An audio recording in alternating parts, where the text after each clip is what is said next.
Hey there guys, how's it going today? In today's video we will be doing a deck tech on the new Olivia from Crimson Vow, Olivia Crimson Bride. Alright, so we are doing a deck tech on the new Olivia Crimson Bride, and I want to just discuss before we get too deep into the actual deck tech what this deck tech is about, because there's a little bit of flexibility with this commander, which, you know, a lot of people go, well, it's a vampire and it cares about vampires, kind of. So vampire tribal, obviously. But I decided to go down a reanimator theme because that's mainly what the commander wants to do, is reanimate things from the graveyard and whatnot. With having that graveyard theme, though, it is quite difficult sometimes to get things in the graveyard just naturally, other than just casting them and hoping that they die. So I decided to have the sub-theme of looting as well into this deck, because we need to get things into our graveyard that we can cheat out for with our commander. So that was what I went with this deck going forward. And you'll see that as we go through the deck tech in just a minute. We'll be going on to EDH Rec just to have a look at some of the recommended cards and whatnot in just a sec. But just keep in mind that not every card is always represented on EDH Rec. So yeah, we'll probably go through that as we go along. But let's go and have a quick look at that page on EDH Rec. Alrighty, so we are now having a look at Olivia Crimson Bride's EDH Rec page here. Now, so we're going to have a look through some of the cards that are recommended for this deck. I've tossed in a few cards that I just found, like commons and uncommons as well, because I was just kind of throwing this deck together, and you know, I just liked building this idea of the deck. I'm not 100% sure if I actually put it together completely or not, though I've spent a bit of time proxying it up. So maybe I will, maybe I won't. I really want more commander decks. It seems like ever since I built the 4-color deck, now I've kind of just got 2 decks, and it's just a little sad that it's sort of gotten to that point. So I just want more decks, and I want to play a bit more. So that would be nice. Anyway, Haunted Ridge, very nice card from the last set. These slow lands are pretty decent. I don't know about running Angie. Angie might be decent to make some blood tokens and whatnot, but I'm not running it. I would run Infernal Grasp, but I've actually got enough removal. I like Baleful Mastery a lot more than this, so I just didn't put that in, but you can certainly run it if you want to. I think it's a very decent card. We've got this Angie, though. Miss Angie. We've got this other Olivia as well, just making us discard cards whenever we, essentially making us discard cards. We want to loot away cards, or quote-unquote loot away cards, into our graveyard. We don't really care about the haste. The counter's okay. Making things into vampires is fine. We don't really care that much about it. It's just fine. We've got a Faithless Looting in this deck. You know, we need a little bit more looting effects sometimes, and this flashes back, which is pretty decent as well. So that can be quite relevant as well.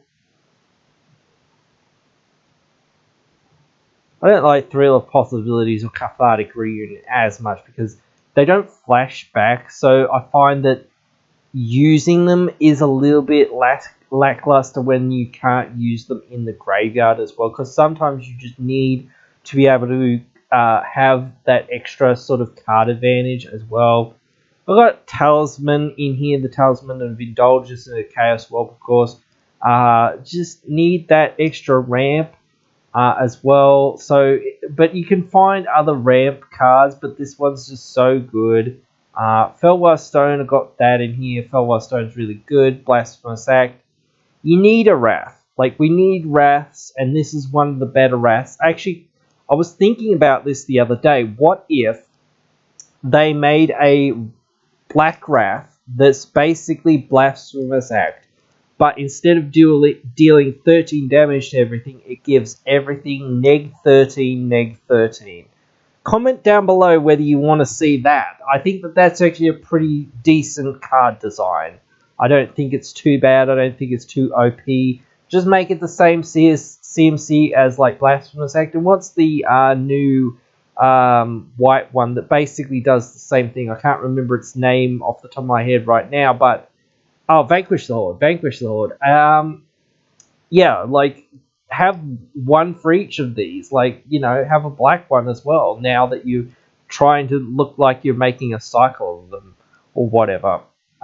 So that would be kind of, clutch and kind of cool as well. So, there's just little things that you could do like that. I like everyone likes Toxic Deluge, but I still think that like a spell like that would actually be like really, really good. As I said, there's a lot of creatures that I just kind of go, oh yes, it's all right. Like Villas is pretty decent, and a lot of the cards that I sort of like tossed in, as I said, either had some sort of downside or some sort of. It seems like it's like a little bit too much to cast. This is like one of those cards. It's like a little bit too much to cast, but once you get it out onto the battlefield, it's actually pretty darn decent. But that's the thing, like, its downside, or a lot of these other cards' downside is that there's so much mana, but when you're cheating them in to play with your commander, it negates that, like, downside of them being so much mana, because it helps you out so much. This Drana is in here because getting counters on your stuff is pretty nice. First strike, pretty irrelevant, but whatever. Just giving everything counters is nice. I love the flying evasion. The flying evasion on a lot of these creatures is what, really helps us get in there for damage. I was thinking about like Sepulchral Primordial, but it's everyone else's graveyards, not our own. And if it was our own, then I'd be way higher on this card than what I am. But since it's our opponent's graveyards, and we're not going to know if our opponents are going to have anything whatsoever at all, it's not that good, because we might just get like a random Sakura ability. Yeah, sure, that's not that bad, but again, it's just not that great, especially like late game when we're actually like trying to close out the game and things like that. So that's where I was like, I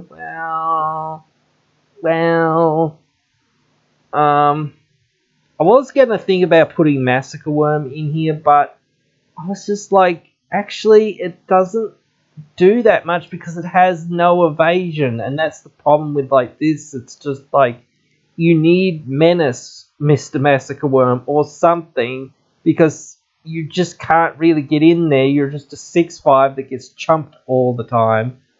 So yeah, like, unfortunately, you couldn't go in.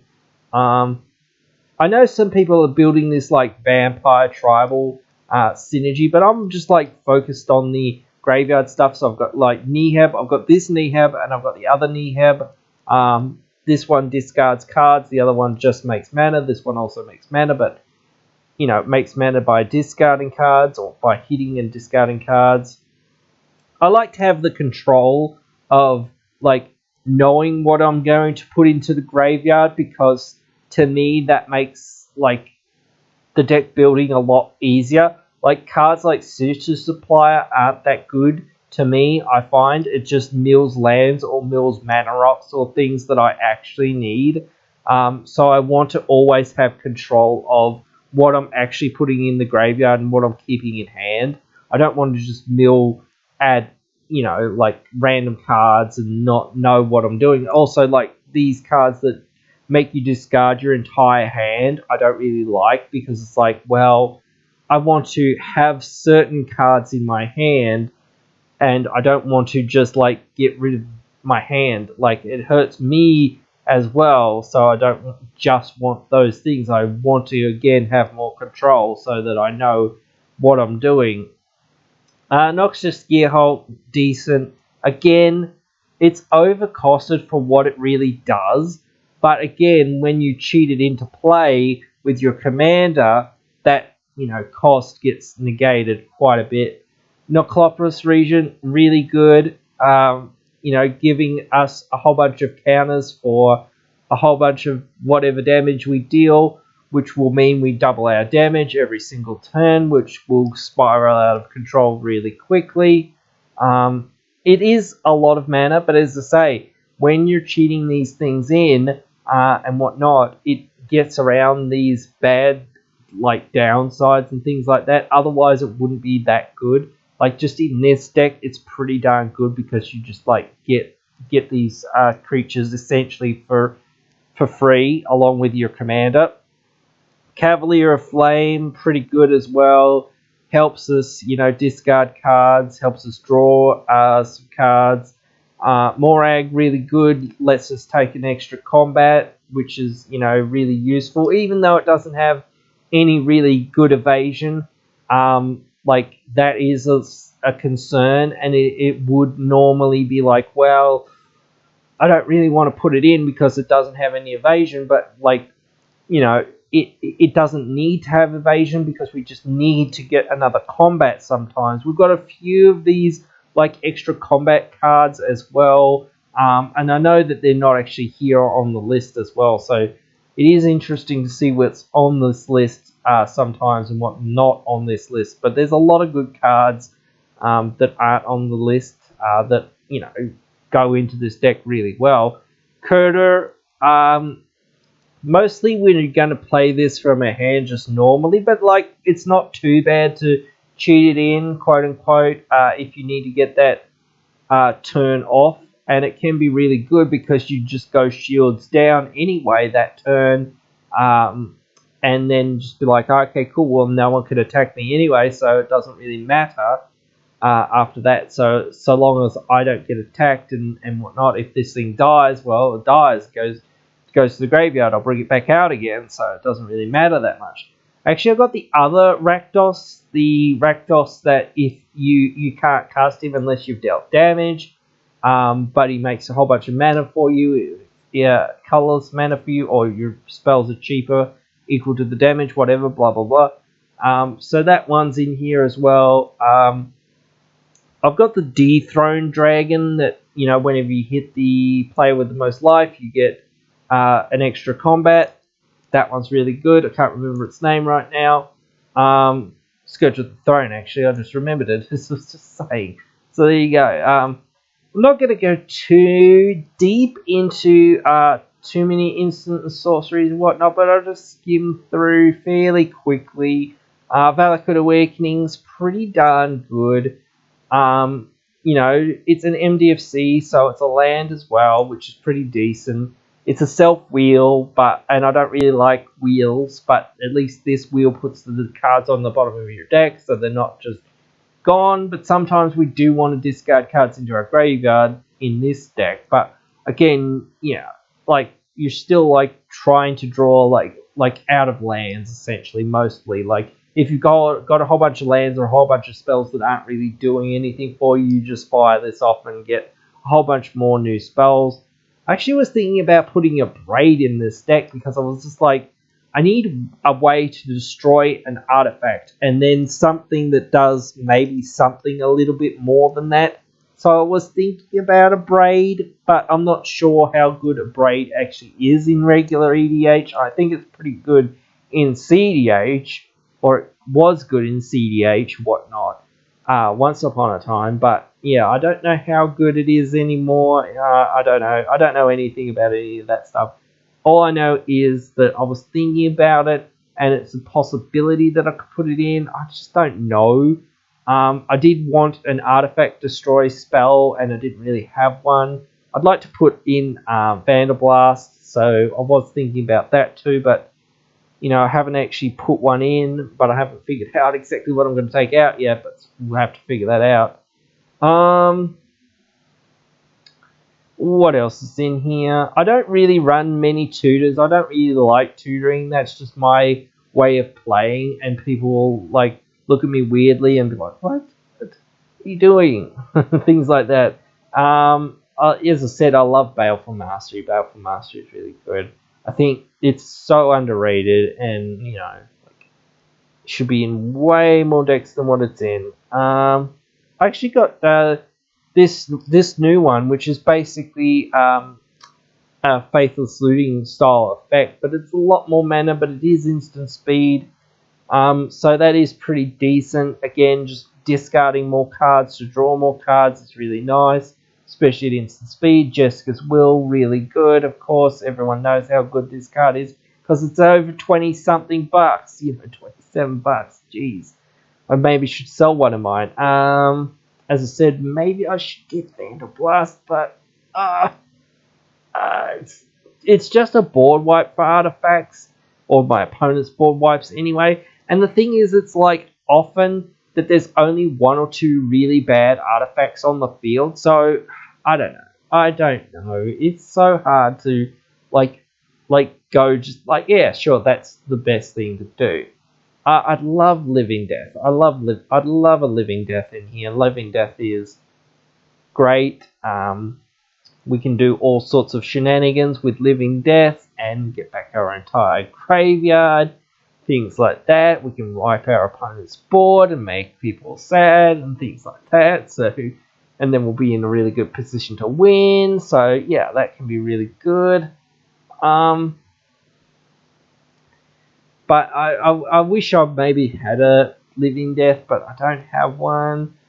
So maybe I should find one. I don't know. I did have one a while back, but wasn't really using it.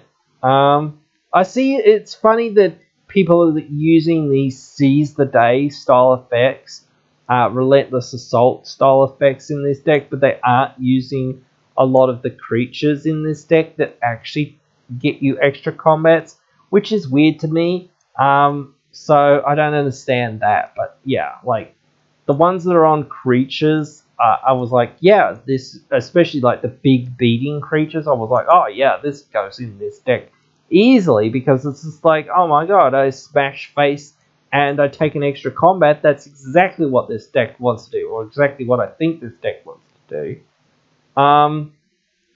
So yeah, I thought that sounds about right. It's funny to look at some of these utility artifacts. Oh yeah, Wayfarer's Bauble. Definitely a Wayfarer's Bauble. You need a Wayfarer's Bauble for decks like this. Bowler's Citadel, really good. Like it's not as good in this deck as in some decks, but again, you just like play things for your life, which is really good. Cheats them in essentially. And especially when it's like some looting spell and things like that, it's really good.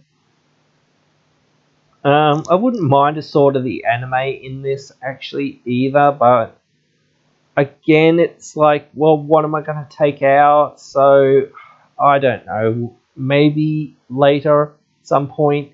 Wouldn't mind Sword of Hearth and Home, but it's much more money, so don't know. Key to the City I did put in though, because again, it lets our commander get in there, and then sometimes we'll pay 2 to draw a card, which is nice as well, so that's pretty decent. I don't understand why people are like running this. I don't understand. Like, why is this a card? I don't understand. Like, I understand Sneak Attack, and whatnot, but I don't understand this. I just you can why you're like I don't understand. I don't understand. Don't understand at all. Alright. But anyway,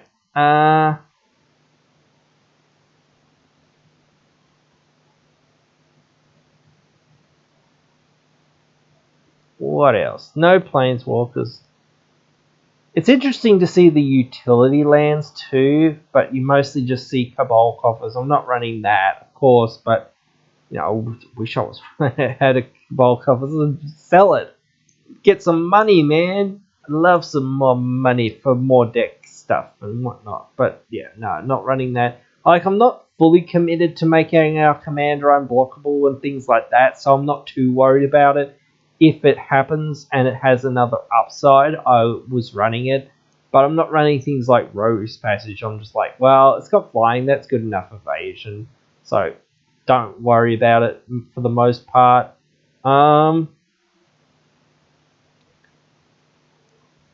Yeah, most of this we're not really running. It's interesting to look at like some of these cards and see what there is. There's some of these looting effects that come on lands and whatnot, so that are useful. Signet, Mindstone, and Signet, I guess. Signet. All those are great. It's interesting to look at. Like, obviously, there's a few lists that are very CDH focused coming out. So, Lens is really good. Lens so good. I actually love me some Liquid Metal Talk. There's some stuff that you can do with that some of those Steely commanders, targeting their permanents and whatnot. So when you target their thing, you gain control of it and things like that. So when you make their thing a artifact, you gain control of it. So it's pretty cool as well. But not too bad for this deck either. Just another 2 mana rock. It's pretty decent. So, of course, a Thought Vessel. Need a Thought Vessel. Just extra mana rocks. Of course, we're running most of the like typical lands that you would think of, like Command Tower, Blood Crypt, Dragon Skull, Smoldering. I didn't go too ham with the budget, but I did find myself a nice Altar luxury suite, and that was a pretty penny. But you know, like, even though I'm still proxying it up, but for the most part, we didn't go too ham. Like, I put in some Snowlands and Field of the Dead because Field of the Dead's really darn good, and things like that. But beyond that, just put in a whole bunch of like forests, but whatever, mountains and swamps, and I did put Myriad Landscape in here as well. But I think that was probably pretty much it that's on the actual list. As I said, there's a few cards. Oh, actually, Verdurine Estate's on this list. Maybe I'll put that in. I don't know. I don't. Especially since it makes blood tokens. I don't know. Maybe. But maybe. Yeah. But anyway, that. Oh yeah, Sulphurous Mire. Sulphurous Mire is really good. Since we're not a tribal deck, we're not really running like Path of Ancestry or Cavernous Souls or anything like this. So I think, what else is here? That's probably pretty much it. Yep. So yeah, that's pretty much it for this. Look at this list. Like I said, not every single card that I've actually got like proxied up is in this list. But that's a pretty decent list to like have a look at. Like, some cards. There's this I think it's a demon or whatever, or maybe some vampire or something. I'm not sure, but it's a big flyer, and you discard cards to make black mana. And I was like, dude, that's just perfect. Like, again, like, you just like cast something else random. You discard 2 or 3 cards. You get those 2 or 3 cards in your graveyard. You can reanimate them with your commander. You cast another card from your hand by basically having discarded cards. It's a better Simian Spirit Guide, because you're just like, okay, cool, I get this out for basically 0 mana, tapping my commander, and then I just discard the rest of my cards, making a whole bunch of mana, and I still have access to those cards, and I'll reanimate them later. So, like little things like that. So it really helps out with some of those things. There's a lot of like removal dot creatures in the deck as well, because again, you want those sort of effects on your creatures as well, especially if they're big, bulky, and sort of do more stuff and sort of have evasion and whatnot. Those are the real creatures that you want. I actually put Ilhag as a proxy in here because, again, you want to cheat stuff in. You can cheat stuff in from your hand. The new Vampire Commander deck, the Precon Commander deck card, Stefan. I decided to proxy him into the deck because he makes you blood tokens for the number of people that lose life per turn. So you just make a few blood tokens. You can keep looting. You don't even need to make more than one or two, I've found, with that deck. It's fine just making even one. It's great. You just loot away whenever you need, like before your turn, and then just like reanimate whatever you looted into your graveyard and whatnot. Gives you like a more of looks at more cards, really great. So I think maybe you want to take some blood token stuff, but not too much. But certainly there's a fair bit of blood token stuff that I think can be really good if it's on like flying stuff or things that have evasion or things that you want to cheat out and things like that. So there's certainly some great cards here. Again, like this is like early days of like these lists being put together, so not every single card that, again, like, and some of the cards that I'm running are much more janky because I'm just like, well, I threw it together based on like a few commons and uncommons that I found in a pile of stuff I had, or like I had that they had at the store or whatnot, or just stuff that I thought, oh yeah, it's okay, it's not the best, but it does something, and that's what I want. I just want things that do something. So that's what I threw it together with. So, guys, that's pretty much it for this deck. And I hope you've enjoyed. So you can let me know what you think of, this deck that I've just sort of like rattled off some of the stuff. Again, like I can try to find it once I've actually finished it, but I haven't quite finished it yet. And I'll leave a link to the deck list in the description below. You can tell me what you think about that if you check it out. Really love interacting with you guys, so I'll try to respond to all comments, talking about all these geek things that we really love. And I'll see you in the next one, or I'll see you down there in the comments below. Hey, you've just finished watching one of our videos. A bunch of other videos are popping up on your screen now for you to check out, so why not check them out?